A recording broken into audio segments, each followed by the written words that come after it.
nous avons ce soir quelqu'un qui connaît très bien les sujets et qui est en plus travaille dans les négociations de Genève que tout le monde entend. Donc nous allons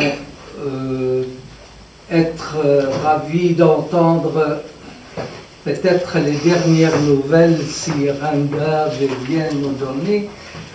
Donc ce soir nous avons Randa Kassis avec nous,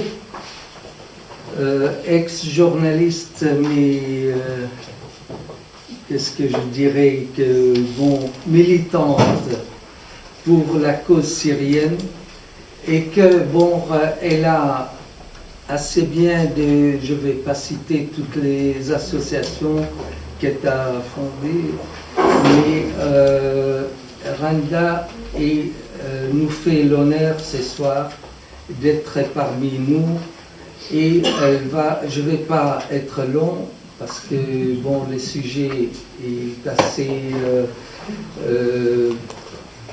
c'est-à-dire intéressant pour tout le monde, et que on va laisser tout le monde poser les questions qu'il veut.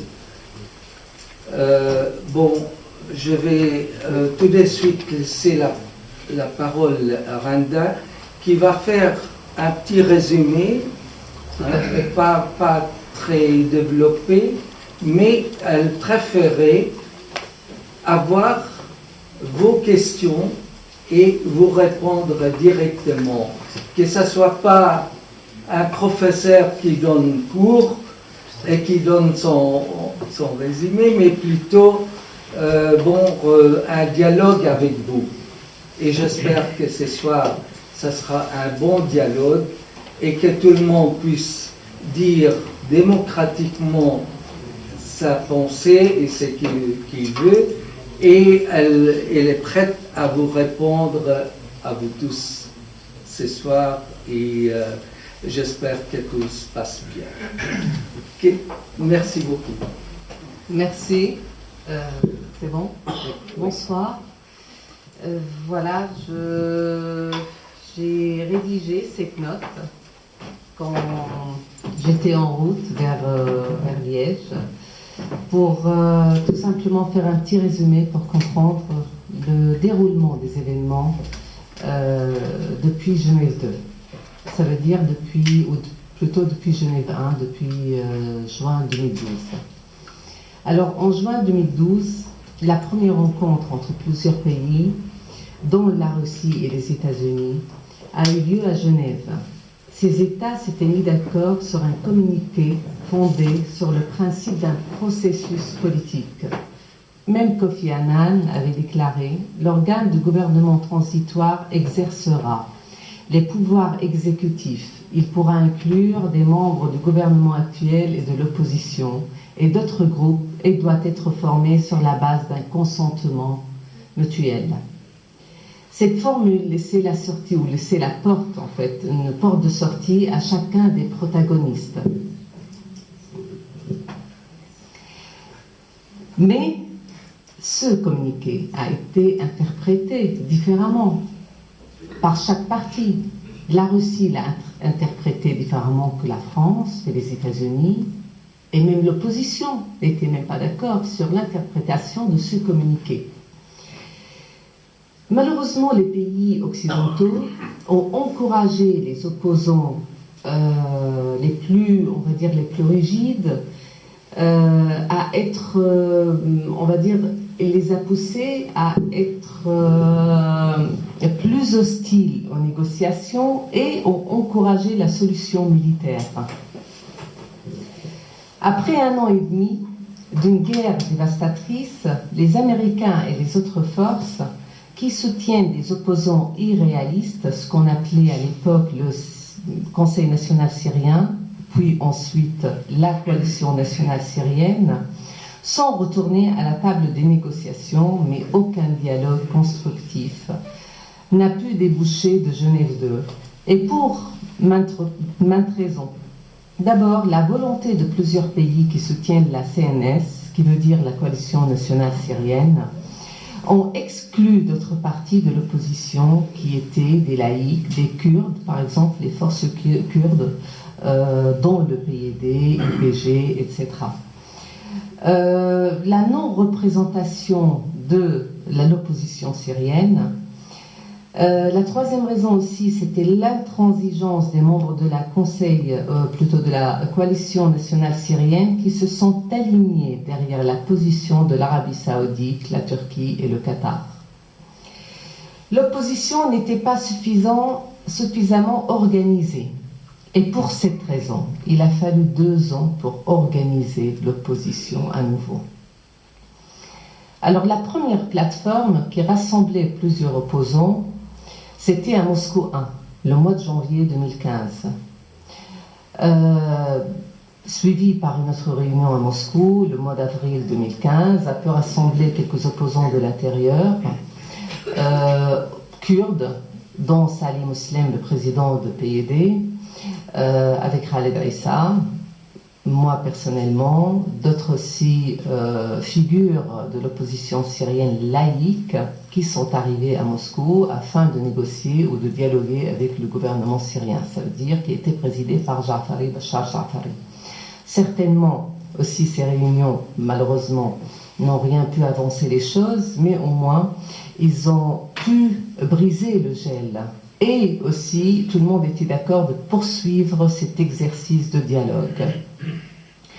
À Moscou 2, j'avais décidé, de Moscou 2, de lancer un appel au président de Kazakhstan, Nursultan Nazarbayev, d'intervenir à ces négociations et de préparer une autre plateforme qui a rassemblé aussi d'autres opposants de plusieurs factions. Et c'était là Astana 1, suivi par Astana 2. Dans Astana 1 et 2, en fait, attendez, ce qui a été débouché. La première réunion à Astana a débouché sur un communiqué final dont l'un des principes est la laïcité de la future Syrie. Lors de la deuxième réunion qui a eu lieu, juste peu de temps avant la réunion de Vienne, plusieurs opposants ont abouti à un accord nommé Initiative d'Astana, dont le but est de faciliter la transition politique et de mettre à l'écart toute influence néfaste de plusieurs pays, dont l'Arabie saoudite, la Turquie et le Qatar. La troisième plateforme est celle de Caire, qui a été initiée par le ministère des Affaires étrangères égyptien, une réunion entre opposants dans le seul but de contribuer aussi à élaborer une autre plateforme. Alors, en 2015, on a eu 3 plateformes, la plateforme de Moscou, la plateforme d'Astana et la plateforme du Caire. Après quelque temps, il y a eu une réunion préparatoire entre les Russes, les Américains et 2 pays de la région, dont l'Arabie saoudite et la Turquie. Ils se sont mis d'accord de relancer le processus politique encore une fois et de se mettre d'accord sur un thème ou sur plusieurs décisions qui peuvent, bien sûr, qui puissent déboucher à une solution de transition, un processus de transition, un gouvernement de transition. Ensuite, 13 pays, l'ONU, l'Union européenne et la Ligue arabe ont rejoint la deuxième rencontre à Vienne, dite Vienne 2, pour discuter de la grave situation en Syrie et chercher à mettre un terme à la violence le plus tôt possible. Le 14 novembre 2015, le ministre russe Lavrov s'est fixé comme objectif principal la détermination de la liste des groupes d'opposition en Syrie, pouvant négocier le règlement politique et clarifier qui sont les opposants modérés.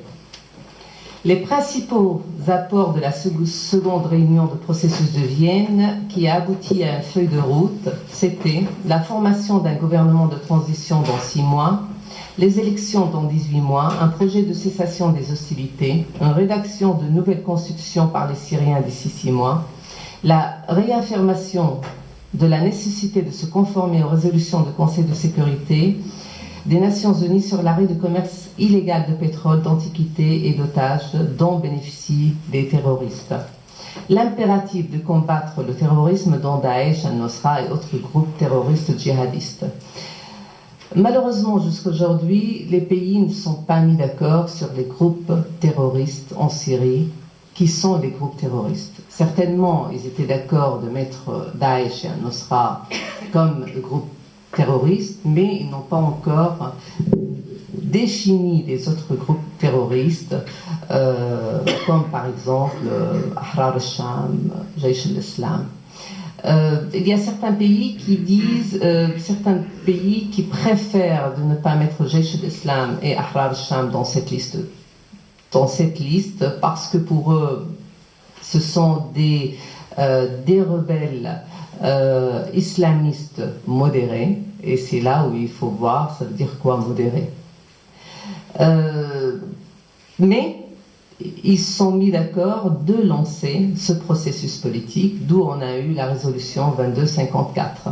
Mais avant la résolution 2254, l'Arabie Saoudite, et juste après Vienne 2, l'Arabie Saoudite a décidé d'organiser un rassemblement d'opposants afin de désigner les opposants qui puissent ou qui peuvent être dans cette délégation, l'unique délégation de l'opposition.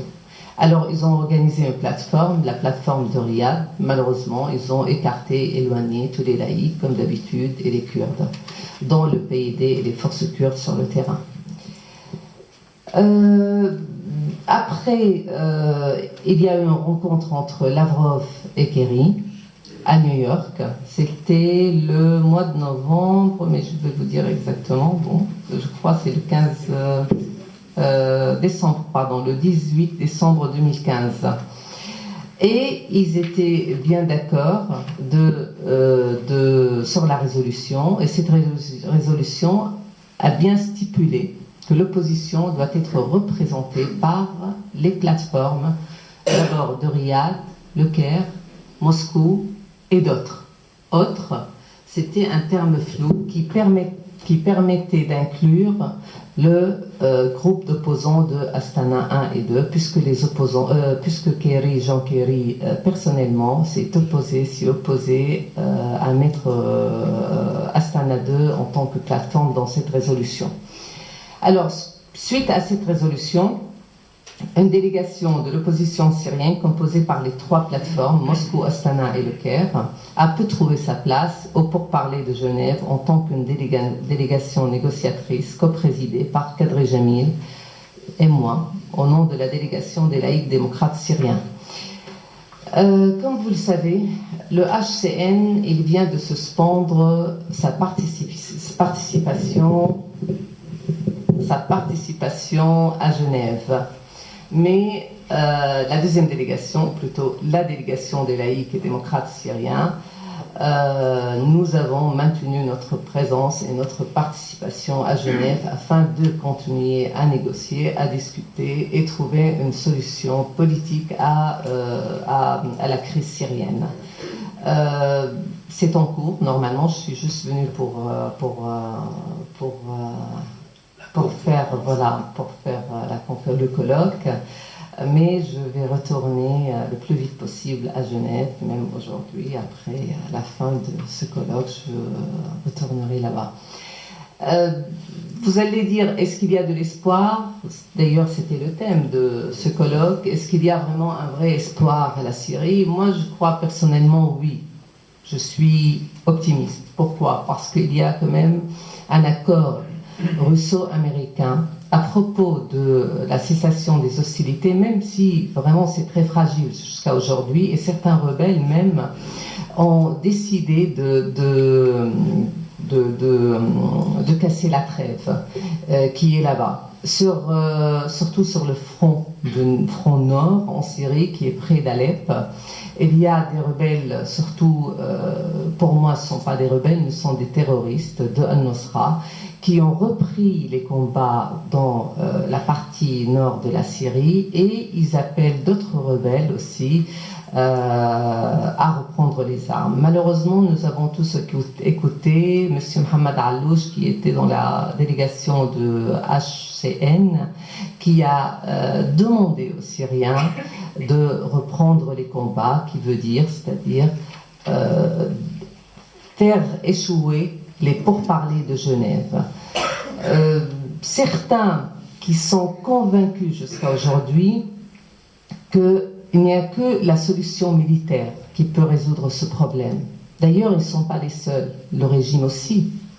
Il est aussi autiste, malheureusement, et il ne comprend pas jusqu'à aujourd'hui qu'il n'y aura pas, de toute façon, de solution militaire en Syrie.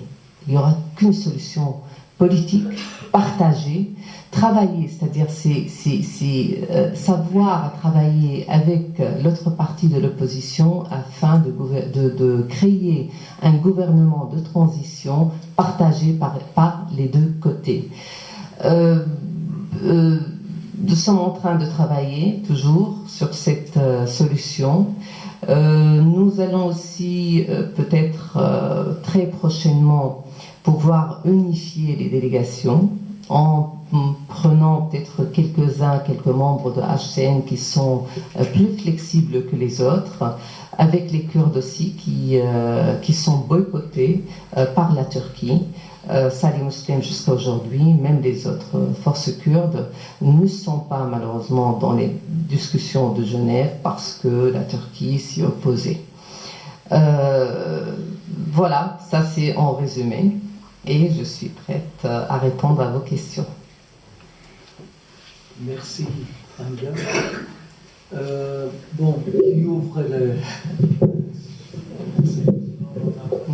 Qui ouvre les... Bon, la question seulement, par rapport à la question pour savoir, parce que vous n'avez pas présenté, madame, elle présente qui dans les négociations, qui l'a mis dans les négociations, quelle faction, quel parti politique, quel genre, quelle élection, je ne sais pas. Oui, quelle élection? Ça, c'est une bonne question. Mais il n'y a eu jamais des élections en Syrie, à ma connaissance. Oui, mais vous avez choisi pour négocier? Vous savez, j'étais membre du Conseil national syrien. J'étais la première qui a alerté la communauté internationale ainsi la communauté syrienne de la montée des islamistes en Syrie et des terroristes djihadistes en Syrie. C'était en juin 2012. Et pour cette raison, j'étais écartée par ce Conseil national syrien. Juste après, j'ai fondé mon mouvement, le mouvement de la société pluraliste, composé de plusieurs Syriens, de plusieurs mouvements, kurdes, minorités, sunnites, laïcs. Ensuite, j'étais l'initiatrice de Astana, de la plateforme d'Astana.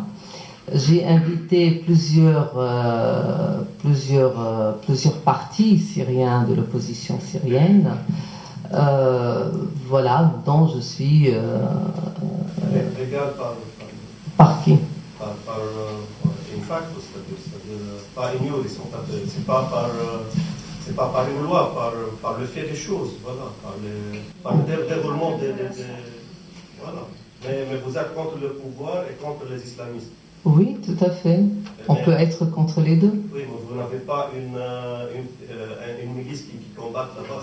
Ah non, pas du tout. Bon, monsieur. En attendant une hypothétique paix qu'on espère tous, dans quelle mesure l'opposition modérée lutte contre les djihadistes, les islamistes?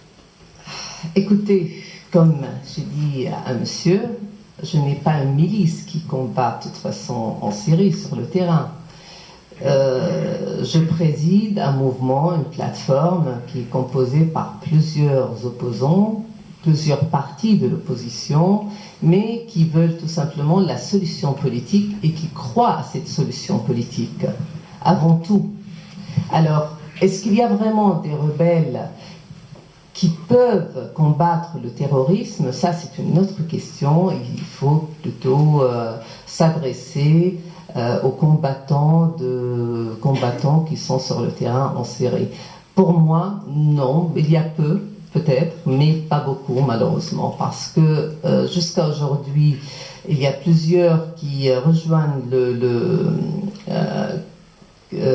front al-Nusra et Daesh au contraire, tout simplement pour but, ils ont un but d'installer un État islamique en Syrie. Bonjour. Et à votre avis, qu'est-ce qui empêche le gouvernement actuel de collaborer dans une solution politique citoyenne avec l'opposition modérée et non armée que vous et d'autres représentez? Qu'est-ce qui les empêche et pourquoi ils insistent sur la solution militaire? Parce que le gouvernement ne veut rien changer aussi, le gouvernement syrien. Le régime veut garder les choses comme elle est. Il ne faut pas oublier que dans le communiqué, surtout le communiqué de Vienne 2, il y a la nécessité de rédiger une nouvelle constitution en Syrie. Le régime essaye, même s'il a envie de faire ce qu'il appelle d'ailleurs, il appelle à un gouvernement d'union nationale, mais il veut faire les choses, il veut que changer d'une façon très cosmétique, mais pas profondément. Et c'est ça le problème du régime. Jusqu'à aujourd'hui, il ne comprend pas. Mais il est vrai que la Russie, c'est la Russie qui aujourd'hui, qui impose et qui peut imposer aussi au régime de faire pas mal de concessions. C'est pour cette raison aussi la Russie a besoin des opposants, d'une opposition laïque, d'abord laïque. Deuxième chose, une opposition qui croit à la solution politique, qui ne croit pas à la solution militaire, c'est-à-dire une opposition qui n'a pas de milice sur le terrain. C'est ça le plus important, afin de combattre tous ensemble le terrorisme en Syrie. Lorsque vous parlez de l'opposition syrienne, je voudrais savoir ce que c'est comme opposition. L'opposition que, à Genève 2, recevait ces ordres directement par l'ambassadeur des Américains et d'autres personnalités et revenait dans les salles pour donner leur avis. C'est quoi ça? Est-ce que quand ils finissent pour parler avec la délégation du gouvernement, reviennent en Syrie ou ils vont dans les hôtels de 5 étoiles? Vous parlez de Genève 2 ou pour parler à Genève 2? Genève 2, Genève 2, oui, tout à fait. Quand ils se réunissaient, tout d'abord, c'était pas à Bâle, c'était à Montreux. Oui. Alors oui, c'est une question aussi, vous devez l'adresser à la coalition nationale syrienne, mais c'est vrai, il est vrai que la coalition nationale syrienne était soutenue, financée par 3 pays de la région. L'Arabie Saoudite, le Qatar et la Turquie, qui est d'ailleurs le cas de HCN aujourd'hui. C'est le même cas.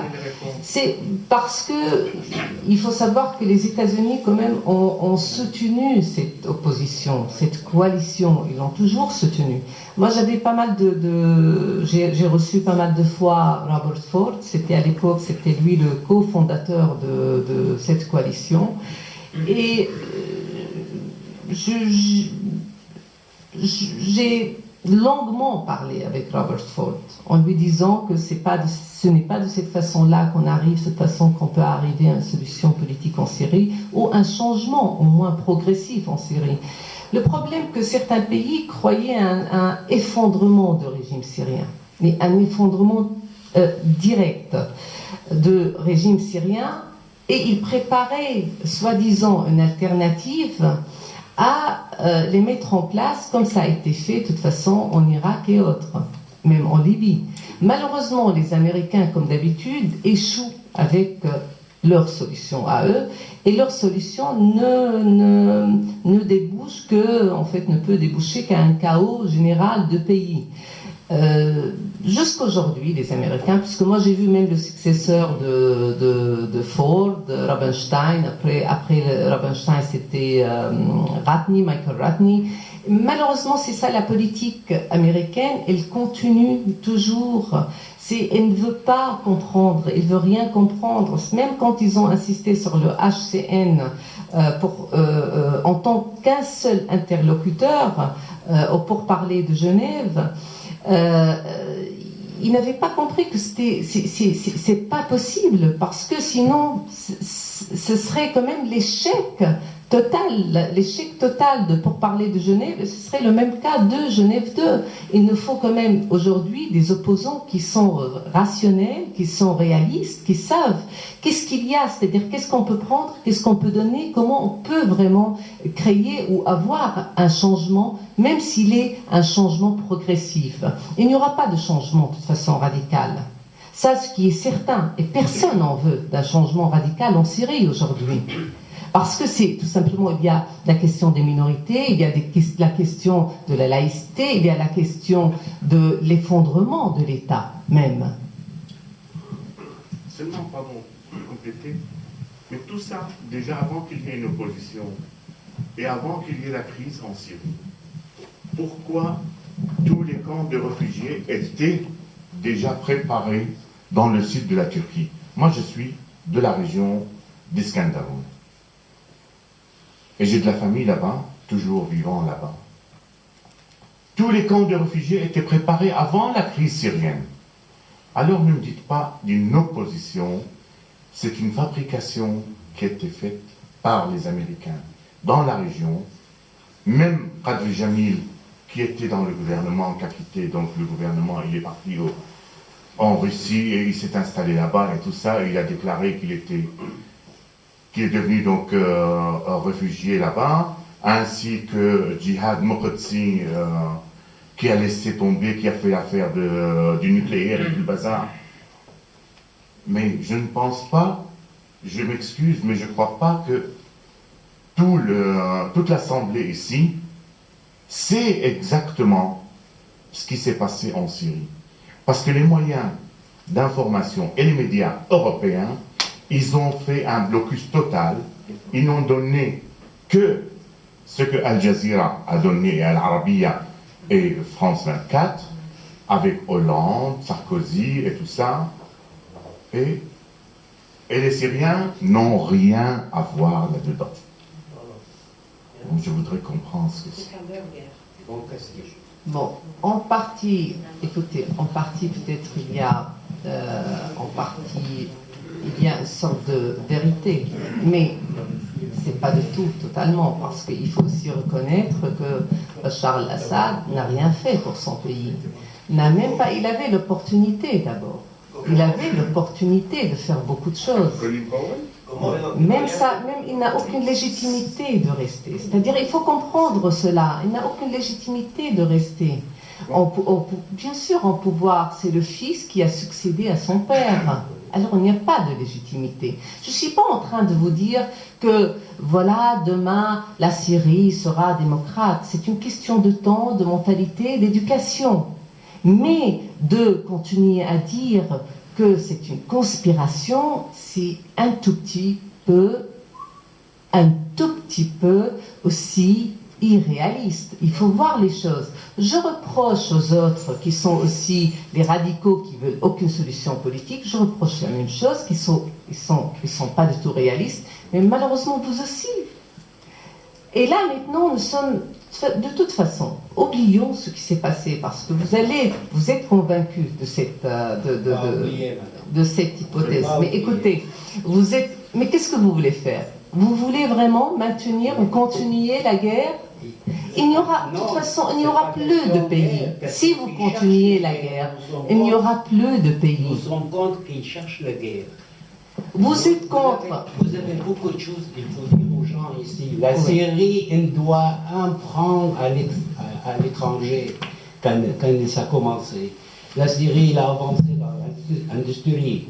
La Syrie contre les Israéliens. Bon, il faut arrêter un tout petit peu aussi ce discours. Une partie de notre territoire, madame. Oui, mais écoutez, là, c'est ça. Il faut l'annoncer. De toute façon, la solution sera imposée. Ça, ce qui est sûr, et c'est que pour le bien au peuple syrien. Oui. Oui, en fait, Madame, vous avez dit que vous êtes optimiste parce que les États-Unis et la Russie sont d'accord de régler la crise en Syrie.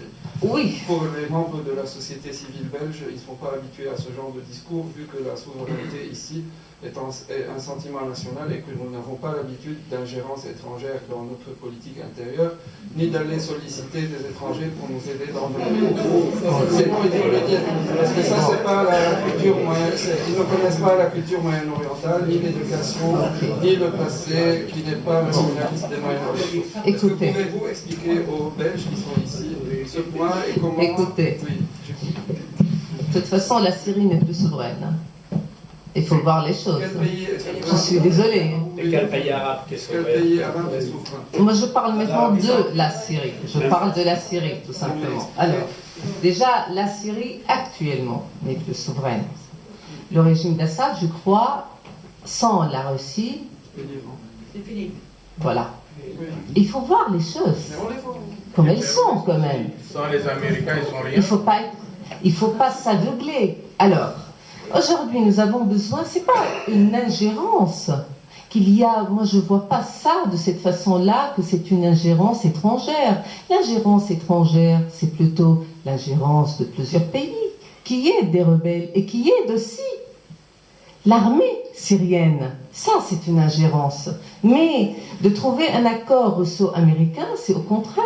C'est pour le bienfait de la région, c'est pour le bien de la Syrie, c'est pour le bien de la population syrienne.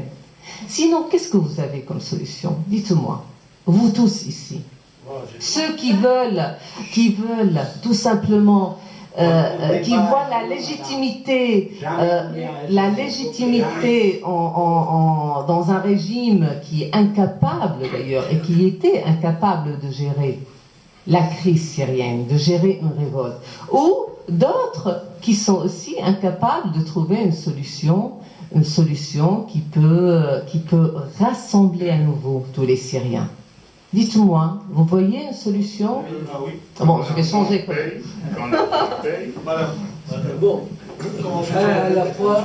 Voilà, monsieur. Comment peut-on croire à la neutralité de la Turquie ou de sa bonne foi avec toute l'aide qu'elle apporte aux opposants, les terroristes, parce que le pétrole qui part de l'Irak vers la Turquie, de la Syrie, et ainsi de suite, comment peut-on croire que la Turquie a un rôle bénéfique et neutre là-dedans? Personne n'a dit ça. Hein. Je suis d'origine libanaise, donc vous ne pouvez pas me dire que je suis un peu avec la famille Assad, puisque j'ai même beaucoup de cousins et des voisins et des amis qui sont morts à cause du père Assad, pas du fils. Mais depuis que le fils il est venu, c'est vrai, ils ont resté au Liban, c'est vrai, mais pour la Syrie, il était bien.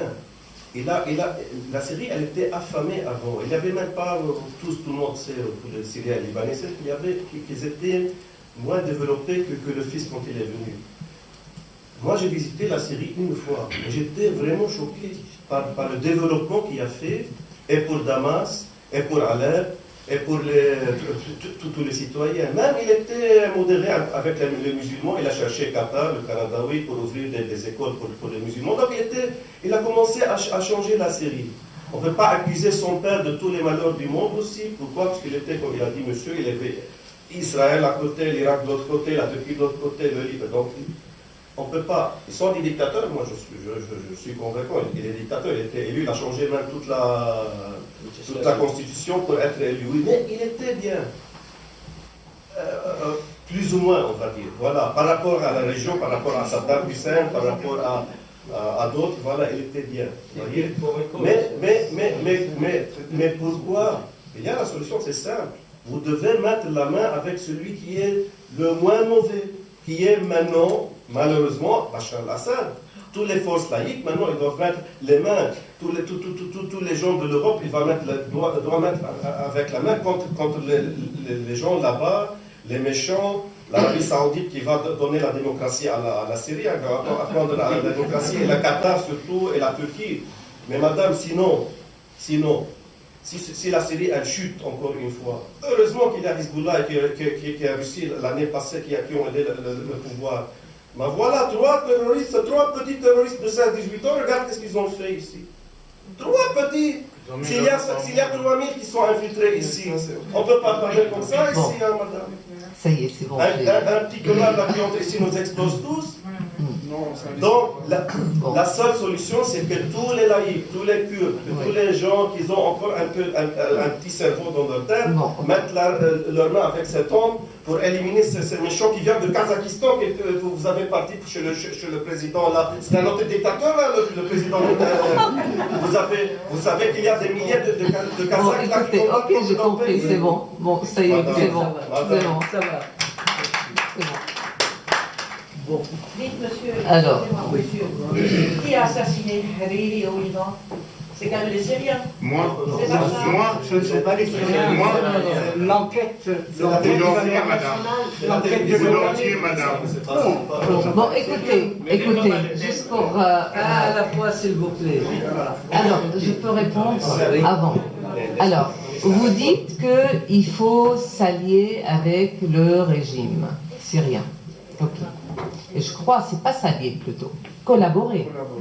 Et pour collaborer. S'allier. Non. Attendez. Ça sera jamais une solution, de toute façon. Il faut comprendre aussi les enjeux internationaux. Alors, si, par exemple, une partie de l'opposition va s'allier et va donner des allégeances au régime syrien et à Bachar al-Assad, il n'y aura jamais une solution politique. Il n'y aura jamais une légitimité internationale. Et la guerre continuera. C'est ça ce qu'il faut comprendre. Il ne faut une solution politique. Il me faut un gouvernement de transition. Vous savez qu'est-ce qu'il dit Kissinger? Sous l'égide de l'ONU. C'est-à-dire avec une légitimité de la communauté internationale afin de combattre les terroristes. Et ce que d'ailleurs la Russie est en train de faire. Et alors, pourquoi vous êtes si hostile? Les laïcs ne pèsent pas. Quelques années avant vous, il y avait à votre place M. Monsir Marzouki. Il a parlé presque le même langage. Et quand il est devenu président de la Tunisie... Écoutez, là, je ne représente pas ni Daesh, ni Al-Nosra, ni autre. Hein. Je suis quand même de l'opposition laïque. Attendez, je suis de l'opposition laïque. Oui, mais je le dis clairement et à haute voix. Et je travaille avec d'autres pour mettre la laïcité dans la constitution syrienne. Vous savez très bien que la constitution syrienne n'est pas une constitution quand même qui est très laïque. Hein. C'est pas un gouvernement si laïque que ça. Hein. Voilà. Disons que si le gouvernement ou le régime reconnaît l'opposition civile, peut-être que les choses changeront, ce qui n'est pas pour l'instant le cas. Pardon ? Si le gouvernement ou le régime actuel reconnaît une opposition, parce que les opposants sont des Syriens, ils ont les mêmes droits que les autres Syriens. Oui, tout à fait. Voilà ce que nous sommes en train de travailler, de faire à Genève. Alors là, je ne suis pas membre de HCN. Non, je vous pas, madame, mais quand Marzouki est devenu président de la Tunisie... Oui, mais je ne suis pas dans cette Marzouki. Écoutez, ça vous pouvez dire cela à Georges Sobra et autres qui sont au sein de HCN, pas à moi. Oui. Nicolas. Oui, allez-y. Oui. Je voulais simplement dire, vous parlez de la Russie, c'est la solution qui détient la solution et que les Américains, comme toujours, ils mettent leur nez là où il ne faut pas. Mais finalement, c'est un conflit Russie-Amérique avec la Syrie qui est d'un bon affaire finalement. Parce que tant que ces deux-là ne s'entendent pas, il n'y aura pas la paix, si je comprends bien. Écoutez, après l'engagement militaire en Syrie, certainement aujourd'hui, le joueur, le vrai joueur ou le joueur principal est la Russie. D'ailleurs, c'était le cas avant, mais c'était avec l'Iran que maintenant, après l'engagement militaire, c'est le seul joueur. Mais il faut choisir entre la peste et le choléra. Voilà. Madame, Il faut choisir entre la peste et le choléra. Ah, non, on ne choisit pas entre la peste et le choléra, je suis désolée, parce qu'il n'y aura pas une solution politique. Même la Russie a besoin de cette solution politique. Vous croyez que la Russie va rester longtemps en Syrie à défendre Assad pour pas mal de temps? C'est impossible. Ça coûte beaucoup d'argent, de toute façon. Et ça coûte beaucoup d'efforts aussi. Alors il faut quand même, c'est pour ça que je dis, et je demande d'être réaliste, la Russie ne pourra pas défendre le régime éternellement. Et pour cette raison, il lui faut une solution politique qui peut avoir une légitimité internationale. Et que la Russie va céder le port de l'attaquer un jour, jamais. Ce n'est pas, mais écoutez, il faut qu'on, oui, même, on parle même pas de la base, non, on parle même pas de la base militaire. Nous parlons de cet engagement qui coûte beaucoup d'argent aux Russes. C'est ça. Oui, mais ils ont une ce que nous parlons. Vous croyez qu'elle va rester? Écoutez, vous savez, c'est-à-dire j'avais des entretiens avec M. Lavrov, Bogdanov, avec les Russes, et je sais très bien comment ils pensent et qu'est-ce qu'ils veulent. Alors oui, ils veulent la paix. Et ils veulent une solution politique, mais certainement, ils ne veulent pas rester très longtemps en Syrie, parce que ça leur coûte beaucoup d'argent. Ça, il faut le comprendre. Après le Qatar, mais vous savez, vous voulez pas comprendre, c'est ça le problème. Alors, je peux rien faire pour une personne qui ne souhaite pas comprendre les choses. Ok, très bien. On donne la parole aux autres. 2-3 ans d'ici, je crois qu'à votre place, il y avait la personne dont vous avez cité le nom, Issa Khaled, était ici, je pense. Pardon, Khaled Issa. Khaled Issa, de PID. Vice-président de la structure de... Bon, on a parlé encore du problème syrien. Il a expliqué, donc, tel qu'il voyait, tel qu'il connaissait la Syrie. Il disait que, effectivement, bon, la Syrie, c'est pas un modèle de démocratie. Il y avait beaucoup de problèmes, mais il y avait à l'intérieur de la Syrie un consensus. Il y avait des pourparlers avec le pouvoir en place pour passer à un certain pluralisme avec une nouvelle constitution, etc. Les choses allaient très bien. Et on ne sait pas comment, les choses ont changé. Pour court-circuiter cette coalition qui se formait à l'intérieur de la Syrie, des grands puissants, d'autres puissants extérieurs comme la Turquie, la France, etc., ils ont créé une plateforme, je ne sais pas, vous avez dit le nom, j'ai oublié, je ne sais pas. Le Conseil national démocratique syrien. Donc, ce qui est curieux encore, enfin, un autre hasard, ces gens-là, ils ont annoncé au monde entier qu'ils allaient instaurer la démocratie en se coalisant avec un pays comme l'Arabie Saoudite, modèle de démocratie, ainsi que le Qatar, etc.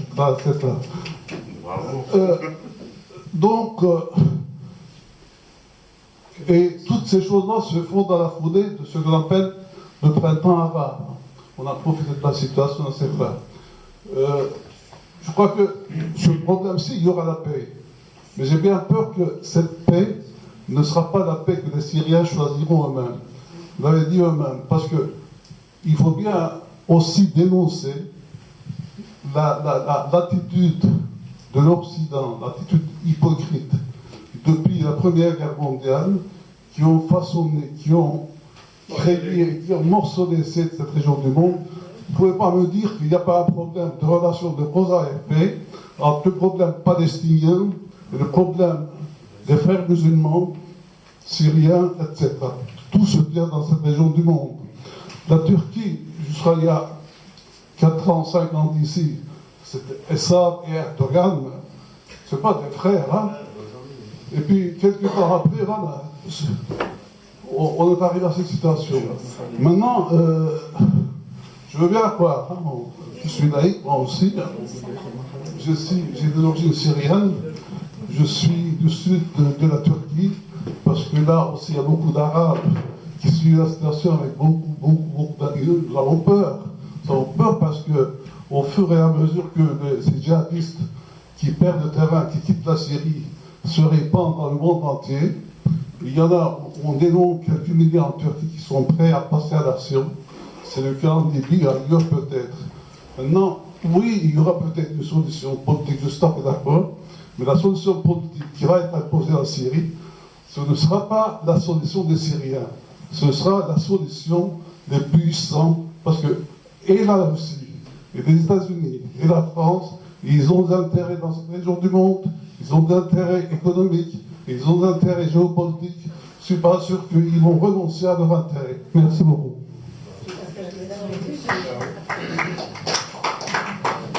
Est-ce qu'il y a d'autres? Malheureusement, il y a bien 5 ans, la guerre s'est tombée en Syrie. 300 000 morts, 3 millions de réfugiés. Le régime syrien s'est toujours montré les doigts.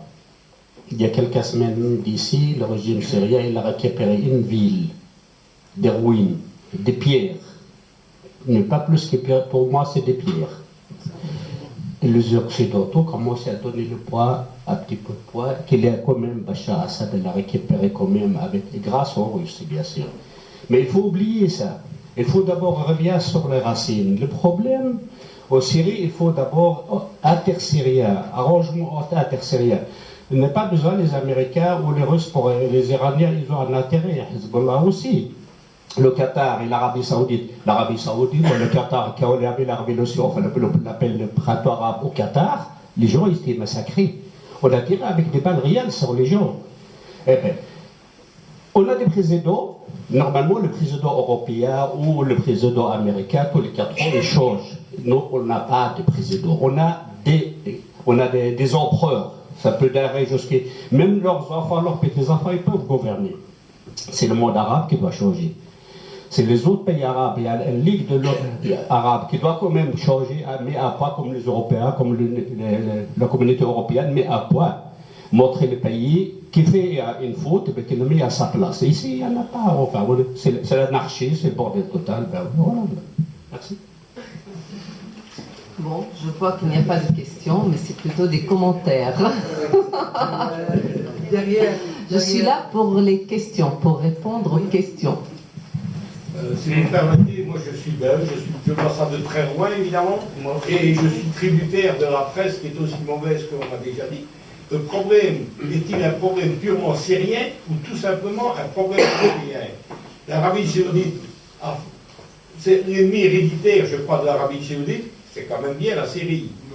Le problème que la Russie ne va jamais abandonner, l'accès aux mers chaudes. Donc, si même elle n'y laisse pas des hommes, elle n'a pas défendu Bachar pour ses beaux yeux, simplement pour avoir un accès à la mer chaude. Ça, c'est primordial pour eux. Ils sont battus pour ça depuis des années. Donc, quel est l'impact de la Syrie dans tout ça? Elle est tributaire d'une guerre mondiale entre l'Arabie Saoudite et la Syrie et le Yémen et d'autres à venir bientôt, et qui ont tout ça été fait par les Européens quelque part, en sous-main, les Français. Et je ne suis pas fier d'être belge, parce que nos avions sont allés bombarder à peu près n'importe quoi, comme les Français, comme les Américains, comme les Anglais. Je ne suis pas très fier de ça. Mais de toute façon, j'aimerais bien que vous ayez raison. Mais voilà. Je ne vois pas la solution. La solution ne vient pas de la Syrie, elle vient de tous les autres pays. Et comme disait monsieur, la Syrie n'aura malheureusement rien à dire là-dedans. C'était une question ou un commentaire, juste pour comprendre. Les deux. Il faut vraiment, vraiment vouloir, parce que la Libye, regardez ce qu'on a fait de la Libye, regardez ce qu'on a fait de l'Irak, l'Afghanistan, tout on est passé, on a fait une catastrophe et personne ne s'en est relevé jusqu'à présent. Alors, je voudrais bien que vous ayez raison, sincèrement. Merci pour votre commentaire. Sinon, oui, bonjour. J'ai une question. En fait, bon, moi je comprends tout à fait la volonté de solution politique. Je trouve que c'est normal et que c'est, on va dire, le résultat de ce qu'on apprend ici dans nos politiques démocratiques, enfin, dans ce qu'on appelle nous ici la démocratie. Mais pourtant, moi, je suis plutôt une adepte de la réelle politique. Donc je vais vous demander concrètement, vous, pour vous, qui clairement combat les djihadistes, premièrement. Deuxièmement, je vais vous demander encore, dans le souci d'être plus réaliste que simplement parler de démocratie et de volonté de solution politique, qui pour moi, c'est du discours en fait, pour moi ça n'a pas vraiment de sens.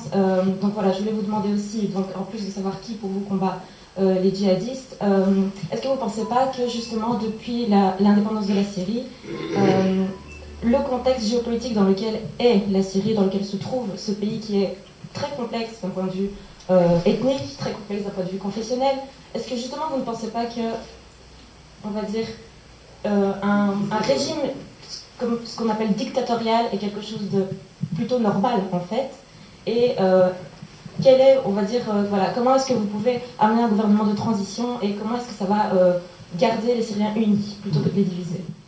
Ça veut dire, pour vous, si j'ai bien compris, pour être réaliste, il faut tout simplement laisser ce régime gouverner comme il était. C'est bien ça, non? C'est ça ce que j'ai bien compris. Non. C'est pas ce que je dis. Je dis juste que, en regardant vraiment le contexte géopolitique, quelle est l'analyse que vous pouvez donner justement d'un État dans lequel était la Syrie? Et est-ce qu'on peut, nous, occidentaux, justement, calquer nos conceptions démocratiques sur ce pays? Écoutez, là, je crois que j'étais claire pour ça. J'ai jamais dit que demain, on aura une Syrie démocratique. Non, mais vous parlez de souveraineté et vous voulez une solution politique. Non, mais attendez, je crois que j'ai parlé d'un processus politique qui est soutenu par la Russie, par la Russie et les États-Unis. Surtout, j'ai bien expliqué pourquoi la Russie soutient cette solution politique, pourquoi elle veut vraiment trouver une solution politique. Alors ça, c'est réaliste. C'est ça la réalité. Il faut le comprendre bien comme il faut. Et aussi, j'ai bien parlé que pour combattre le djihadisme, il faut quand même avoir une légitimité, c'est-à-dire un gouvernement qui peut avoir une légitimité de la communauté internationale. Pourquoi? Pour désigner qui sera l'ennemi et qui sera l'ami. Qui sera celui qui va œuvrer pour la paix et qui sera celui qui ne voudra pas œuvrer pour la paix. Et c'est de là, laissez-moi continuer, et c'est à partir de là que n'importe quel pays comme l'Arabie Saoudite, la Turquie ou le Qatar, qui financeront des brigades rebelles armées en Syrie, ils seront désignés comme les ennemis de la paix en Syrie. Je suis tout à fait d'accord, mais je vous demande pour vous, sur le terrain aujourd'hui, qui combat l'État islamique? Non mais écoutez, là je suis en train de parler. Écoutez, alors si vous allez me dire que le régime syrien est en train de combattre les djihadistes, ça, franchement, il faut me convaincre. Depuis très longtemps, le régime n'a pas vraiment combattu les extrémistes. Mais écoutez, vous voulez comprendre ou pas? J'ai bien compris, c'est pour ça que je vous ai dit. Depuis votre première intervention, je vous ai dit, vous voulez, pour être réaliste, et tout simplement, il faut laisser Bachar al-Assad gouverner comme il est. Le régime rester. Écoutez. Moi j'ai une question et pas un discours comme les autres. Voilà. C'est bon, parce qu'il y a d'autres. Il y a une autre, mais je laisse la place. Oui, mais il y a d'autres. Mais à vrai dire, je voudrais juste des questions, des commentaires. S'il vous plaît, finis les commentaires. Oui. Je vais vous poser une... Mais ils existent? Oui, mais ils n'existent pas du tout. C'est ma question. Qui? Les autres Arabes. Vous avez parlé bien sûr du Qatar, de l'Arabie Saoudite, ok? Les autres, le Maghreb, la Ligue arabe, le machin chouette, ça existe? Ils ont fait quelque chose ou rien en vous? Ils existent chez eux, pas en Syrie. Voilà. Monsieur, Vous voulez une question? Je vais vous en poser une. Je connais un petit peu l'histoire de l'opposition en Syrie. C'est une opposition progressiste. Elle a toujours été tenace. Elle a été combattue par le régime du père. Mais actuellement, je ne sais pas comment il y a eu ce détournement, un détournement époustouflant.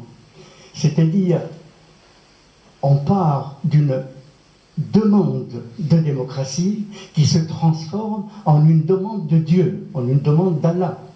Or, la demande de Dieu évacue la démocratie. Vous savez très très bien qu'en Arabie Saoudite, le mot démocratie, le mot syndicalisme, le mot progrès en général sont des hérésies.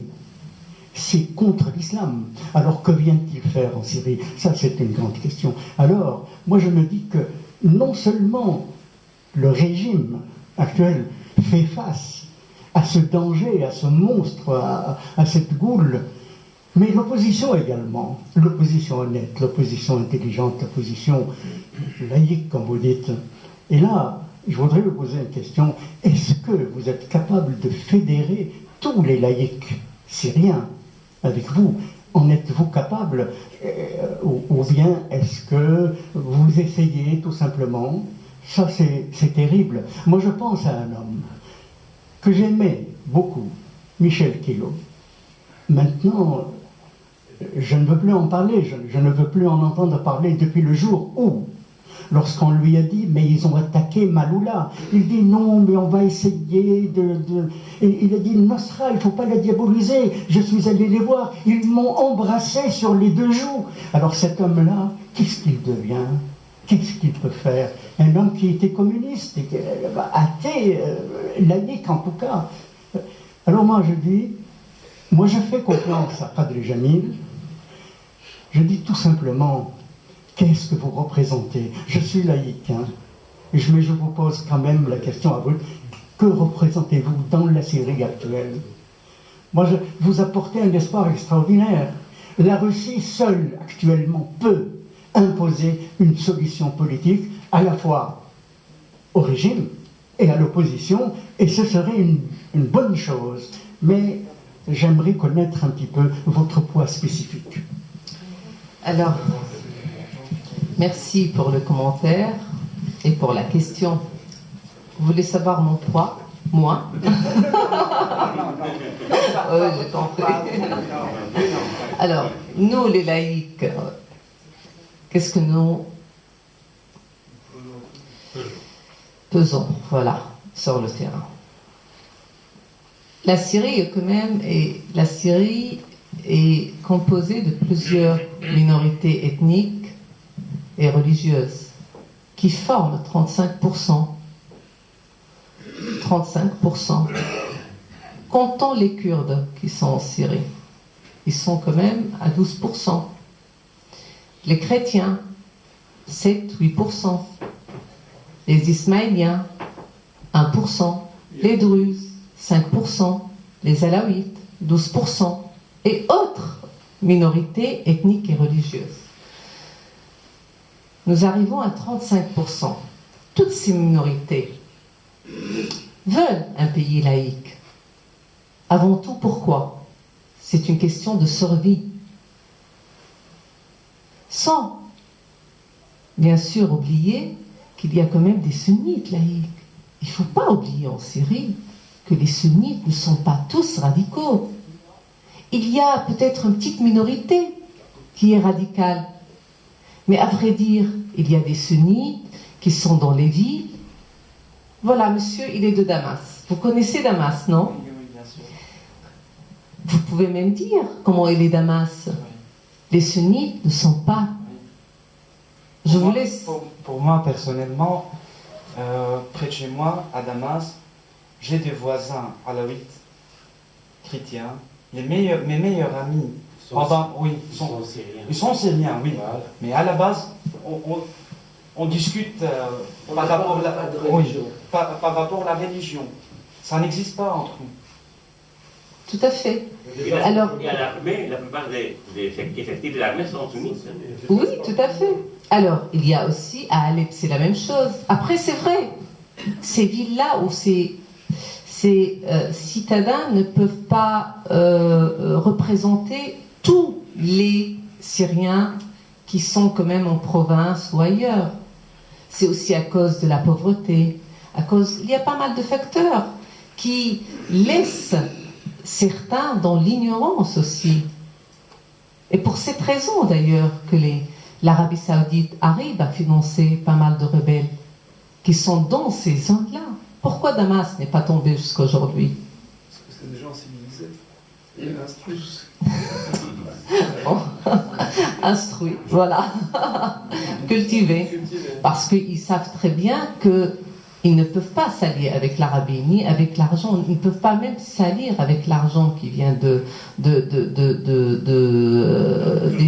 la part des islamistes radicaux, de wahhabites. Alors pour cette raison, et eux, je suis complètement, je suis même sûre que toutes ces personnes-là, que tous ces gens-là veulent une Syrie laïque. On peut arriver facilement plus, je crois que plus que la moitié de la population syrienne est pour la laïcité. Ben voilà, vous avez répondu à ma question, madame. Quand je vous ai dit, voilà, vous avez, Damas, elle est sous le régime. Elle est sous le régime. Mais écoutez, non, mais... je peux vous dire aussi autre chose, alors. Ah, voilà. Non, je peux vous dire autre chose. J'ai beaucoup de contacts avec la minorité alawite en Syrie, qui est supposée soutenir Bachar al-Assad et le régime. D'après l'Occident. D'après l'Occident. Oui. C'est la propagande, ça. De quoi? Oui, voilà, c'est la propagande, tout à fait. Et depuis des années, et là je ne parle pas des opposants alaouites, je parle de la communauté alaouite, et même plus que ça. La communauté même des alaouites qui étaient déjà liés au régime, et même au père, ils m'ont toujours dit que eux, ils veulent un pays laïque, eux, ils ne sont pas pour Assad, et pour qu'il reste au pouvoir pour tout le temps. D'ailleurs, il est très détesté par les alaouites, très détesté par les alaouites. Et ça, je peux vraiment le confirmer. Hein. Je voudrais le voir pour le croire. C'est pas grave, ne croyez pas, mais moi je vous le dis. Alors, pour cette raison, il y a pas mal de personnes de la communauté alaouite, comme d'autres communautés, qui veulent, oui, bien sûr, qui veulent un pays laïque, sans Bachar al-Assad, mais aussi sans l'effondrement de l'État. Sans dire que voilà, tout le régime, tous les membres du régime doivent quitter le pouvoir et doivent quitter même le pays. Même, voilà, pour cette raison, c'est la peur. C'est la peur, ils ont peur tout simplement d'être massacrés un jour. Et je les comprends très très bien. C'est la peur aussi de se retrouver isolés. Et je les comprends très bien. Et c'est pour cette raison la laïcité. Pourquoi on dit laïcité laïque ou on défend la laïcité? C'est par la laïcité qu'on arrive à les avoir avec nous. Alors oui, nous pesons la moitié de la population syrienne. Est-ce que je peux vous demander simplement votre définition de la laïcité et en quoi est-ce que la Syrie d'avant, en 2011, n'était pas laïque? Bon. D'abord, la Syrie, dans la constitution syrienne, il n'y a pas le mot laïcité.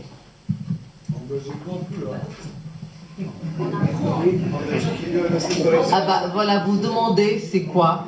C'est quand vous posez une question, apprenez à écouter. C'est vrai, hein? C'est très important, hein? Parce qu'il faut écouter les autres. Hein? Sinon, c'est un monologue. Et si c'est un monologue, alors je veux dire, pourquoi je suis là? Je peux partir et vous laisser faire vos monologues. Alors, la laïcité dans la Constitution, ce qu'on appelle les droits de l'état civil, est inspirée par la religion. Par exemple, pour les musulmans, est inspirée par la charia. Mais charia modérée. Charia light. Charia, mais je rigole, c'est pour ça que je dis, mais la charia, c'est-à-dire il y a la polygamie, ça veut dire qu'il y a tout ce qui concerne en fait l'individu. Même un musulman ne peut pas se convertir, par exemple, à notre religion. Un musulman sunnite ne peut pas se marier avec une femme de notre religion. Il n'y a pas de mariage civil. Tout cela, même le jugement, il y a même un article concernant cela qui défend même ce qu'on appelle les crimes d'honneur. Et oui, en Syrie. Ça, c'est le droit tribal. Oh, tout à fait, c'est en Syrie. Alors, c'est un pays laïque? Vous trouvez que c'est un pays laïque? Moi, non, je ne trouve pas. Alors, quand je dis laïque, et nous défendons la laïcité, ça veut dire abolir tout cela. Vous voyez ce qui veut dire? C'est ça. C'est aussi l'égalité femmes-hommes. L'égalité femmes-hommes en Syrie est très cosmétique. Très cosmétique. Nous mettons quelques femmes dans le gouvernement, et voilà, mais elles participent à rien du tout. ni à la décision, n'ont aucune décision. Quelle décision? D'ailleurs, je le vois dans l'opposition syrienne. Les femmes sont toujours là, mais juste, esthétiquement sont là, mais elles ne prennent aucune décision. Ce sont les hommes. Et d'ailleurs, c'est pour cette raison, j'ai pas mal de problèmes avec les hommes de l'opposition, comme du régime, parce que je participe à la décision. Et oui, c'est cette Syrie que je défends, madame. Madame, vous permettez, le roi de la laïcité dans le monde arabe, c'était Saddam Hussein. Et Snif la drogue a crevé, il est mort avec le Coran dans la main. Et c'était le roi de la laïcité. C'est lui qui a sorti le mot de laïcité dans le monde arabe. Hein. C'est Saddam Hussein. Hein. Saddam Hussein était le roi de la laïcité. Comme Bachar et Hafez, la même chose. Avec le Coran à la main, moi, je n'ai pas compris. Okay. Mais je voudrais vous dire une chose. Vous dites qu'on ne peut pas se marier en Syrie entre religions différentes. Il y a tellement de mariages, même dans des doctrines, des religions, des ethnies différentes. Alors, prenez par exemple le président lui-même. Sans un long discours, le président lui-même, il est considéré comme un musulman en tant qu'un musulman. Il n'y a pas un État, les droits d'État civil existent en Syrie. Nous avons 4 États d'État civil. Oui. Un sunnite ou musulman, oui. Un druze, un catholique, un orthodoxe. Les alaouites sont considérés en tant que musulmans. Ah bon? Ah oui, alors vous ne connaissez pas les droits en Syrie, je suis désolée. Alors, deuxième chose, il n'y a pas de mariage mixte, c'est pas vrai, c'est selon aussi l'islam. Une femme peut se marier, si elle est chrétienne ou druze, peut se marier avec un musulman et garder sa religion. Mais les enfants sont des musulmans, selon la loi islamique. Alors, un homme, ou plutôt une femme musulmane, qui se marie avec un chrétien, ce chrétien doit se convertir à l'islam en Syrie. Je vous parle de la Syrie. Alors, vous me dites qu'il y a... C'est-à-dire où on a envie de mettre des lunettes avec d'autres couleurs pour voir quelque chose d'autre, mais il faut voir la réalité. Je ne dis pas que c'est l'Arabie Saoudite. Je ne dis pas que c'est... Non mais attendez. Bien sûr, en Syrie, il y a l'alcool, il y a les boîtes de nuit, il y a aussi dans les grandes villes, ils peuvent quand même, je veux dire, cohabiter ensemble, femmes et hommes peut-être dans certaines, et aussi dans certains quartiers et dans un milieu très restreint. Hein. Alors, mais c'est pas cela. Voilà, ça c'est pas la laïcité. C'est pas quelque chose qui est défendu, c'est le droit de l'individu qui doit être défendu. C'est le droit. C'est pas que je peux boire ou sortir ou autre chose. C'est ça ce que je suis en train de dire. Et si vous croyez qu'en Syrie, il y a vraiment ce mariage mixte, vous vous trompez, renseignez-vous. Vous allez voir. Je ne dois pas me renseigner, je suis issu d'une famille alaouite. Oui, j'ai dans ma famille des chrétiens, des druzes, des kurdes, des sunnites. Vous êtes marié selon la loi islamique, monsieur. Alors, écoutez, vous suivez les droits de l'État civil. Vous suivez le président est un alaouite, il est marié avec une sunnite. Oui, mais je vous ai dit, les alaouites sont considérés comme des musulmans. Mais qu'est-ce que vous parlez dans la loi syrienne? C'est parce considéré. Que vous parlez maintenant de laïcité. Et vous ne respectez pas la laïcité. Mais je respecte très bien. Parce que vous parlez. Écoutez, là, ça sert à rien de parler. Écoutez, ça sert à rien. Dites-moi, non, ça sert à rien. Quand on à votre avis, non, ça pas du sert tout. à rien. Pas du tout. On est tous débornés. Prouvez-moi d'abord. Prouvez-moi. Madame, oui, s'il vous plaît. En deux mots, la laïcité, c'est la séparation du religieux, tout à fait. Vie privée, tout vie à fait. spirituelle, du civil, vie citoyenne et vie tout à fait. Tout à fait. La Constitution syrienne, l'article 3 dans la Constitution syrienne stipule que le président doit être musulman. Est-ce que c'est... Voilà, merci. Et il faut dire que l'Europe, elle a combattu et lutté 300 ans pour séparer le religieux du civil. Et maintenant, nous sommes en train de voir importer la confessionnalisation avec le Moyen-Orient qui migre avec le problème de confessionnalisme, de communautarisme. Et moi, je pense que c'est un danger pour nos sociétés ici, parce que ce problème, il est importé. Et on devient presque confessionnalisé ici. J'allais poser une question si la Syrie était une société confessionnalisée, vous en avez répondu. Elle est archi-confessionnalisée, malheureusement. Madame. Voilà, bonsoir madame. En Bonsoir. tout cas, moi je suis une native de la Belgique, je suis née en Belgique, malgré mes origines, moi je suis d'origine marocaine. Et évidemment, moi j'aborde quand je vois un petit peu la réalité du quotidien de ces pays où, au-delà de ce contexte pseudo-musulman, puisque au travers de quand vous décrivez cet islam-là, c'est vraiment un islam, c'est la lecture des hommes qui est faite, puisque quand on entend des crimes d'honneur, par rapport à tout cela, donc moi je mets au-delà, donc pour ma part, donc, comme vous dites, l'islam effectivement fait partie intégrante de certaines personnes, mais moi quand je vous vois, je vois une femme avec des idées occidentalisées, mais modernes en soi, où vous voulez défendre le Syrien avec un grand S, au-delà de ses origines, au-delà de son ethnie, au-delà de sa religiosité.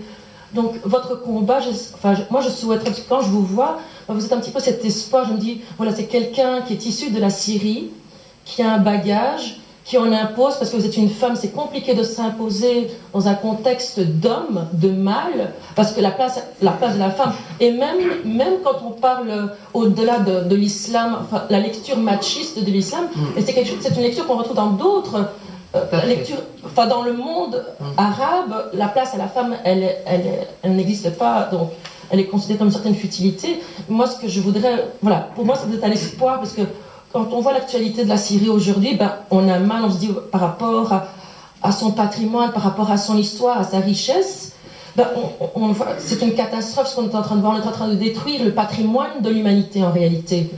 En fait, tout le monde doit être conscientisé par cette destruction, au-delà de se déchirer par rapport aux ethnies, aux origines. Et moi, j'espère, oui, en tant que laïque, vous prétendez être laïque, c'est-à-dire, pour moi, comment je conçois, moi-même avec mon voile, moi je travaille ici en Occident, j'essaie un petit peu d'aller au-delà, de casser un petit peu ces lectures rigoristes, machistes, et d'un autre côté aussi, il y a une lecture aussi de manipulation de l'Occident par rapport à la masse de la population. Moi, je souhaiterais, vous, cet espoir féminin, puisque c'est une double cause que vous défendez, donc une série qui a été anéantie, et moi j'espère et je souhaite que, en tant que femme laïque, mais en réalité, vous défendez la Syrie, tous les Syriens au-delà de leurs origines. Une laïcité, oui, certes, mais une laïcité où on défend la place, que chacun puisse avoir cette place. Moi, ce qui m'effraie quand on entend un petit peu derrière ce discours laïque, c'est cette dualité. C'est on est laïque ou on ne l'est pas. Donc ceux qui ne sont pas laïcs, voilà, moi je veux vraiment cet espoir de défendre tous les Syriens, qu'ils soient, peu importe leur confession, et que ce combat qui est le vôtre, et que je pense, moi ce qui m'attriste, c'est, moi ça me fait aussi un petit peu mal, ici quand on voit la grande majorité du public qui est ici, ce sont un public qui n'est pas d'origine arabe pour la majorité, et qui est vraiment conscient de cette réalité, et le public arabophone, peu importe, il est absent, il n'est pas là, et on entend justement, moi je trouvais, non, majoritairement, celui qui écoute les médias, ce qu'on dit, on n'a pas ce relais. Moi j'étais,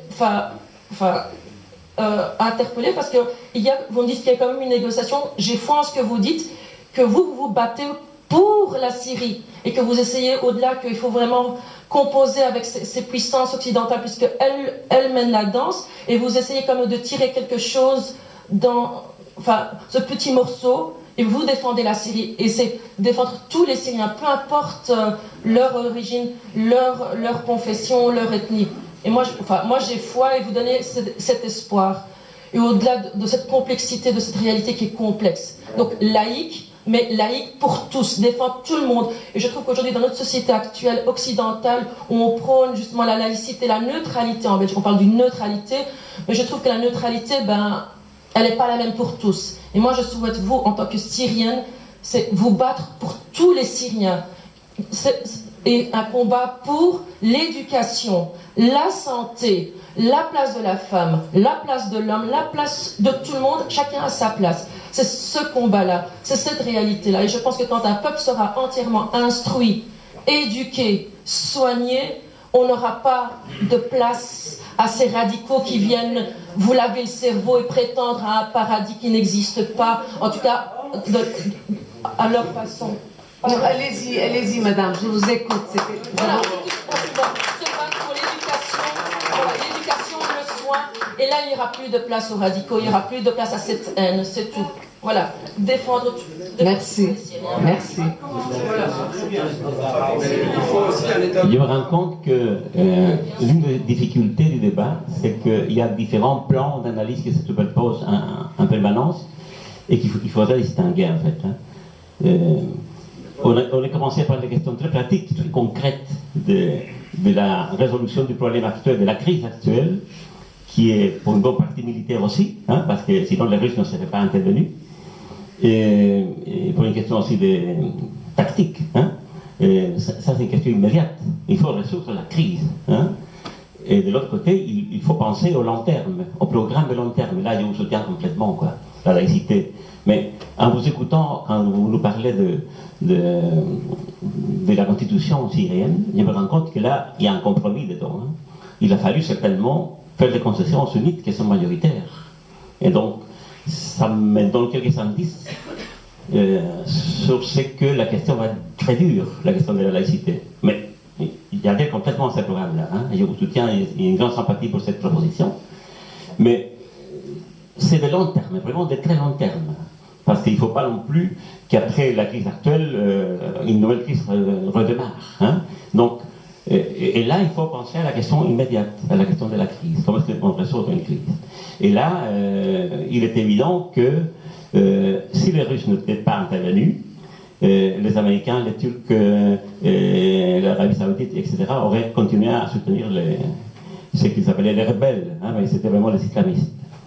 Et donc, en quelque sorte, l'intervention russe a redonné un peu de souveraineté à la Syrie. Parce que les deux superpuissances se sont neutralisées en quelque sorte. Et en même temps, il faut le dire clairement, l'intervention russe a soutenu le régime, parce que c'était nécessaire à ce moment-là de soutenir le régime pour faire face aux islamistes. Et ils ont travaillé des concerts, Donc l'armée de Bachar al-Assad était nécessaire sur le terrain quand les Russes bombardaient. Donc il faut avouer cela. Donc c'est une réalité, on n'aime pas ce régime-là, mais sur le plan concret, il n'y avait pas d'autre solution. Donc, et ça a permis aussi de donner de la force à une idée russe très ancienne, que c'est l'idée de Genève, les différentes conventions de Genève, que les superpuissances occidentales négligeaient tout le temps, oubliaient tout de suite après chaque réunion. Maintenant, ça commence à prendre de la force et ça pourrait aboutir à une solution. La question, c'est maintenant de savoir qui pourrait remplacer Bachar al-Assad. À mon avis, il faut laisser la réponse aux mains des Syriens. Oui. Donc là, la souveraineté est importante encore une fois. Tout à fait. De toute façon, c'est pour ça que nous sommes venus à... Je peux parler de notre délégation qui ne met pas des conditions préalables. Ça veut dire que nous n'abordons pas le sort de Bachar al-Assad. Il faut être flexible. Nous voulons arrêter cette guerre, mais cette guerre sera longue, à vrai dire. Alors, il faut avoir plusieurs stratégies. Une stratégie à court terme, à moyen terme et à long terme. À long terme, c'est pour arriver vraiment à la laïcité et à créer une identité syrienne, qui n'est pas le cas malheureusement aujourd'hui. C'est pour cette raison, malheureusement, nous sommes obligés toujours de parler des minorités. Pour défendre la laïcité, nous sommes obligés toujours de dire que voilà, la Syrie est composée par cette minorité, par l'autre. Mais c'est pas ça le but. Le but, c'est vraiment de créer cette identité nationale pour être après fier de la Syrie elle-même et sans discrimination entre toutes les communautés. Et pour ne plus parler ni de majorité, ni de minorité. Ce sera que des Syriens. Mais à court terme aujourd'hui, nous savons très bien que Bachar restera pendant un court temps, ce qui est sûr. Après le gouvernement de transition, de toute façon, ce qui est dans le communiqué de Vienne et les déclarations de Vienne, c'est qu'un gouvernement pendant 18 mois pourra aboutir après à des élections parlementaires et présidentielles. Et après, la question viendra où je peux dire que les Américains abordent cette question avec les Russes aujourd'hui. que est-ce qu'Assad pourra vraiment pourra être candidat dans les prochaines élections ou pas. Pour moi, personnellement, je vous dis, s'il y a vraiment des élections libres, des élections mais pour toute la Syrie, pas pour une partie de la Syrie, toute la Syrie, et que tous les Syriens peuvent vraiment voter et choisir, et il y aura aussi, c'est-à-dire que ce sera sous l'observation des Nations Unies, pourquoi pas? Pourquoi faire un problème? Qu'ils se présentent, et alors? Et on va voir les Syriens après, qu'est-ce qu'ils vont choisir. Moi, je suis certaine qu'ils ne vont pas le choisir. D'ailleurs, même lui, il sait ça très bien. S'il était si confiant, pourquoi alors il fait tout pour ne pas avoir ces élections? S'il est si sûr de lui. Mais monsieur, c'était de mise en scène, hein. Je suis désolée. Quand je parle, oui, mais écoutez, alors, non, moi je parle des élections libres, hein, pas comme des élections de l'année dernière. Alors voilà. Ceux qui ont été au Liban, ils étaient ramenés par les chaînes pour élire. Oui, c'est pour ça, un candidat parmi eux, ils l'ont interviewé dans une interviewé, il a dit, c'était la question, alors vous votez pour qui? Et il a dit, ah certainement pour monsieur le président, qu'il était candidat aux élections. Alors voilà. Non, juste pour parler. Alors oui, il faut être flexible. Vraiment, il faut être flexible. Comme a dit monsieur, que le but stratégique, c'est d'arriver à un état de droit. Tout à fait. Et une citoyenneté qui, je vous le souhaite, elle transcendera les confessions et les communautés. Et que tous les gens se sentent citoyens, comme dans les pays d'Europe, et l'état de droit. Voilà. Et ça, c'est un long chemin. Bien sûr. Et il faut éduquer la population syrienne. Et il faut savoir que l'establishment, il va lutter fort contre ce saut qualitatif. Mais à long terme, vous pensez qu'on arrivera à ça? Oui, je crois. Comme elle a dit, madame, moi, je suis tout à fait d'accord. C'est par l'éducation, oui. Il faut compter sur les nouvelles générations. Parce qu'il n'y a pas que la Syrie qui souffre de ce mal, tous les pays du Moyen-Orient. Tout à fait. Excusez-moi, donc moi j'ai une question très concrète. Est-ce que vous pouvez un peu nous raconter qu'est-ce qui se passe à Genève? Quelles sont les conversations? Est-ce que vous parlez de l'économie? Est-ce que vous parlez des liens internationaux? Est-ce qu'il y a des accords qui sont sur la table?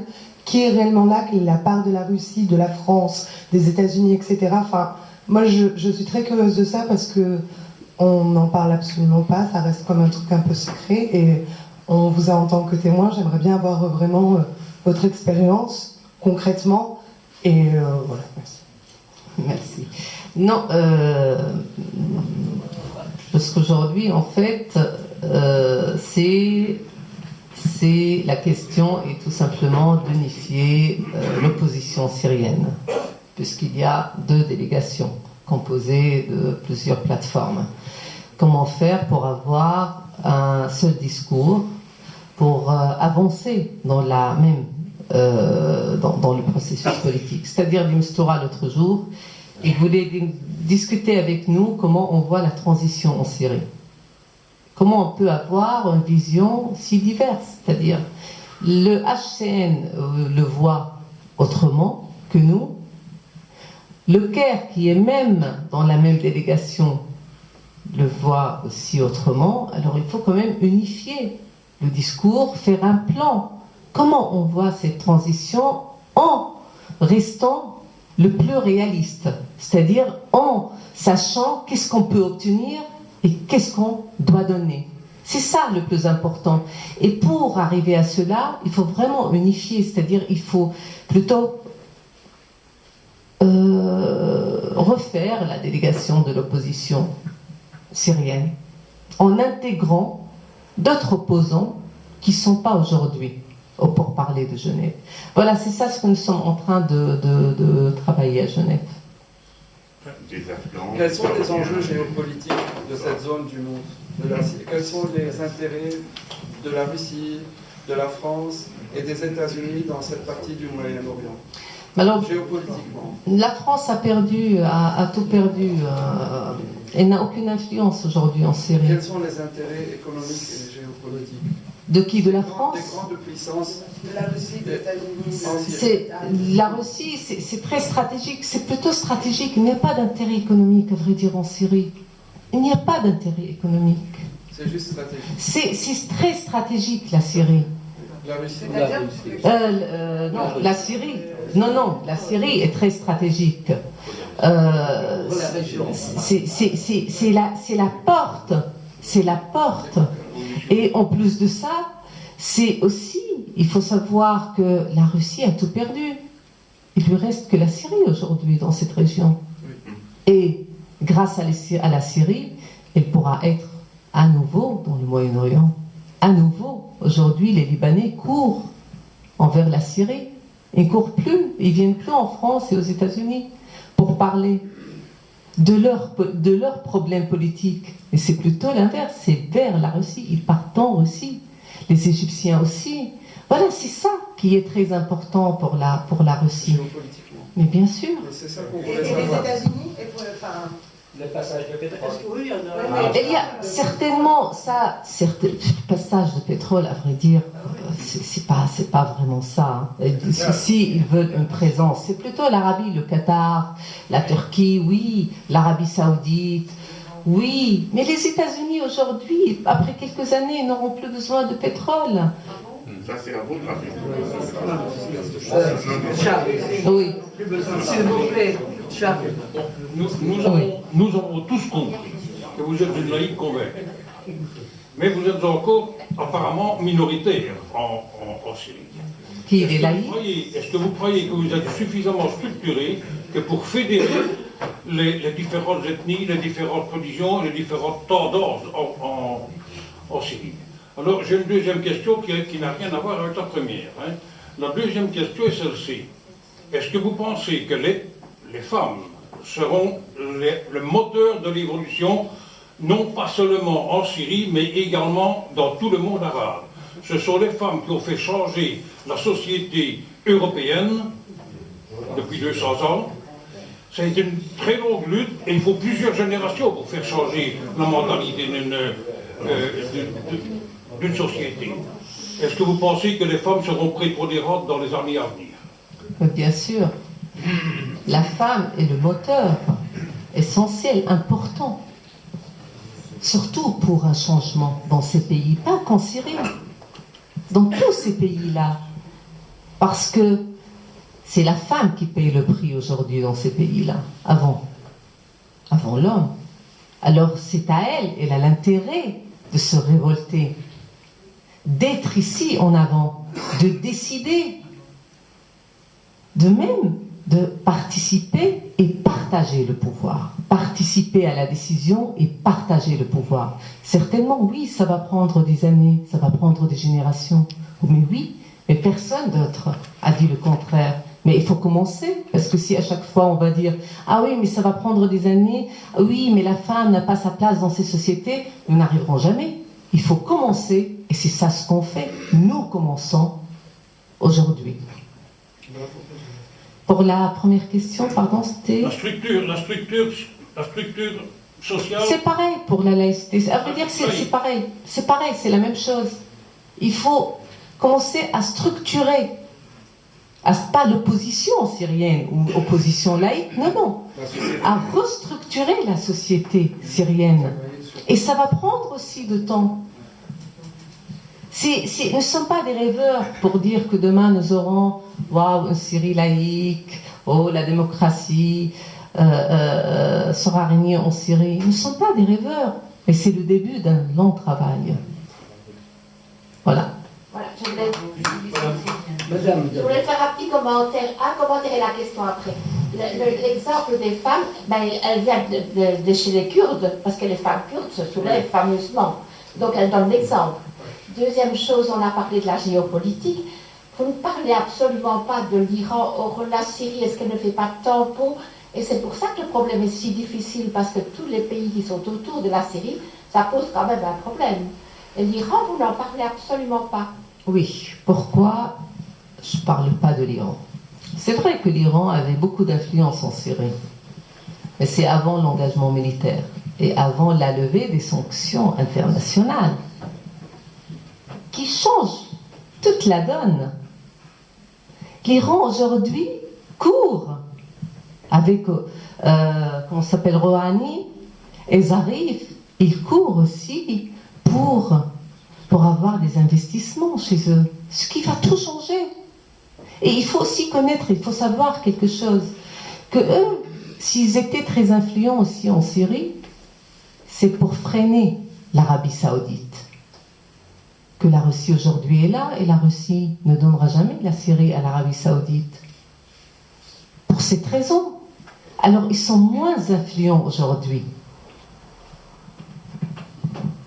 Ça c'est pour l'Iran. Pour la femme, c'est ça, vous m'avez parlé de modèle kurde.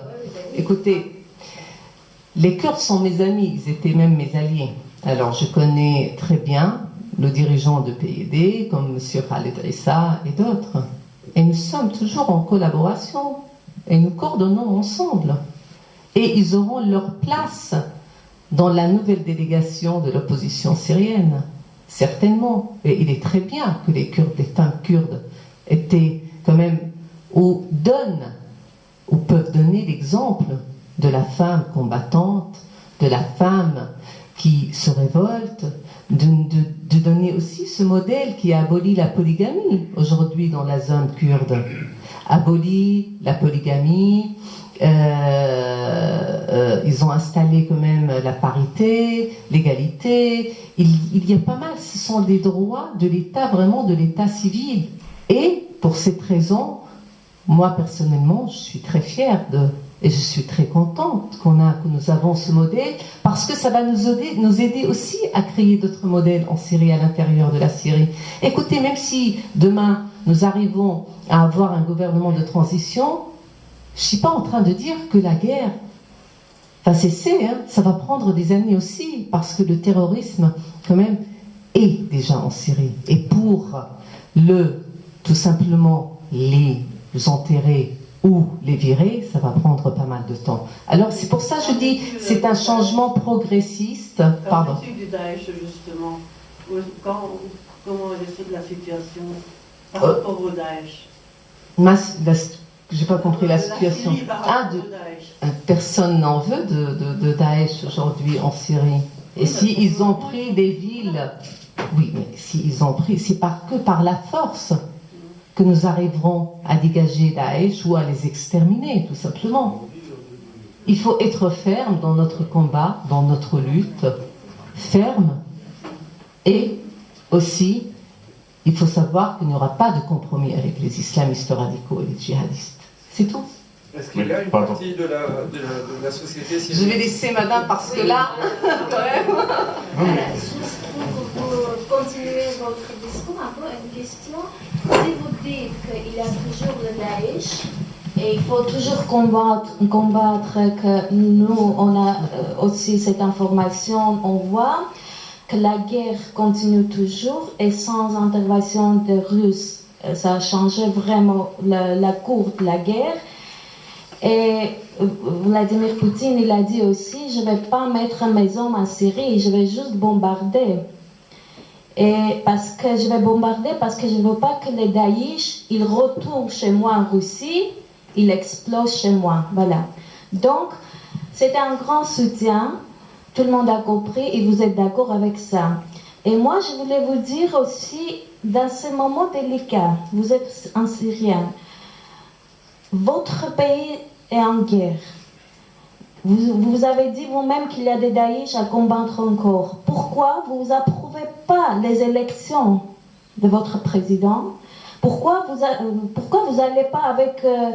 vous unissez pas et vous ne combattrez pas ensemble contre les Daesh? Après, quand vous dites après X temps, vous ferez votre politique. Voilà, tout simplement, parce que je vais continuer. Je crois que je vais bien expliquer. Oui, mais je vais continuer quand même, parce qu'à aucun moment vous n'avez pas parlé des aspects humains, des réfugiés. Vous n'avez jamais dit vous avez jamais mentionné comment ils ont été traités, voilà, inhumainement. Ils voulaient entrer en Europe, après ils ont été repatriés en Turquie, etc. Donc, c'est comme si l'humanité entière, même les politiciens, les Syriens, vous voyez pas tout ça. C'est votre peuple, c'est le peuple. Non, voilà, pour vous dire, je suis arménienne, c'est pour ça ça me touche un petit peu. Et pour vous dire, pour la laïcité, les Arméniens, la famille, les connaissances, ils vivaient très bien en Syrie avant la guerre. Très très bien, pour vous dire. Voilà. Et merci pour votre réponse. Oui. Alors, je crois que j'ai bien expliqué comment normalement ça pourrait dérouler, en fait, ou ça peut dérouler les choses pour arriver à ce gouvernement de transition, d'une union, de coalition entre tous les Syriens afin de combattre les djihadistes et les terroristes. Ça ne peut pas être avant, c'est impossible. C'est pour ça que je dis, il faut quand même comprendre comment ça fonctionne. Et c'est ça ce que j'ai essayé de parler. Ça ne sert à rien. Demain, je pourrais partir, par exemple, je ne le ferai pas, bien sûr, mais supposons que je pourrais, pour faire alliance avec Assad ou le régime, ça servirait à quoi? À rien. À rien. Et les 300 000 morts, c'est niet, alors. Non, mais c'est pas ça. Alors, pour parler de la crise humanitaire en Syrie, qui vous a dit qu'ils ne sont pas intéressés à cette crise humanitaire? Si c'était le cas, pourquoi nous sommes là, nous sommes en train de courir de Genève à n'importe où, pour tout simplement à Moscou, pour essayer d'arrêter cette effusion de sang syrien? Pourquoi? Vous croyez que nous sommes là juste pour jouer? Écoutez, l'opposition laïque est une opposition qui est très indépendante. Nous n'avons pas de soutien financier. Ce n'est pas le cas de HCN. C'est pour ça qu'il ne faut pas se tromper entre les deux. Nous sommes très indépendants et on fait ça par nous-mêmes. Et nous demandons à personne. Alors oui, nous courons dans toutes les villes. Ça ne fait pas très plaisir de prendre l'avion tous les 2 jours et partir et ne pas dormir aussi, juste pour parler de la crise syrienne, pour avancer les choses. Parce qu'il faut arrêter cette guerre. Mais pour arrêter cette guerre, il faut comprendre comment. Et c'est pour cette raison que je vous ai parlé de la solution politique. Parce que je pense à ces Syriens. Je pense à ces familles. Je pense à ces réfugiés. Et je pense aussi à la sécurité du monde. Aussi, parce que nous vivons, à ce jour, nous vivons ici. Et aussi la sécurité de l'Europe nous intéresse beaucoup. Et nous faisons tout pour empêcher ces djihadistes, ces terroristes de revenir en France. C'est pour cette raison, je dis, il faut être ferme. Oui, pour moi, c'est une guerre sans pitié. Voilà, je crois que... C'est bon, je terminerai parce que là, s'il vous plaît. Moi, j'aurais bien voulu revenir en arrière. Pardon, monsieur, j'ai pris la parole. Je voudrais revenir en arrière. Au printemps arabe, ces jeunes Syriens ont manifesté pacifiquement, et puis brusquement, les islamistes sont arrivés et ont pris ça en main, et on les a laissés faire. Et c'est le problème, ça a commencé comme ça. Pourquoi est-ce qu'à ce moment-là, on a laissé s'engouffrer ce mouvement islamiste? Alors, on est resté à ce moment-là. Il y a eu vraiment un moment où on aurait pu faire quelque chose, on aurait pu les soutenir. N'oubliez pas que pour M. Renders, pour M. Fabius, c'était des héros. Oui. Voilà, c'était la réponse, tout à fait. C'était la politique erronée de l'Occident, malheureusement. Bon, s'il vous plaît, bon, je voudrais bien remercier Madame Randa Kassis pour ce soir.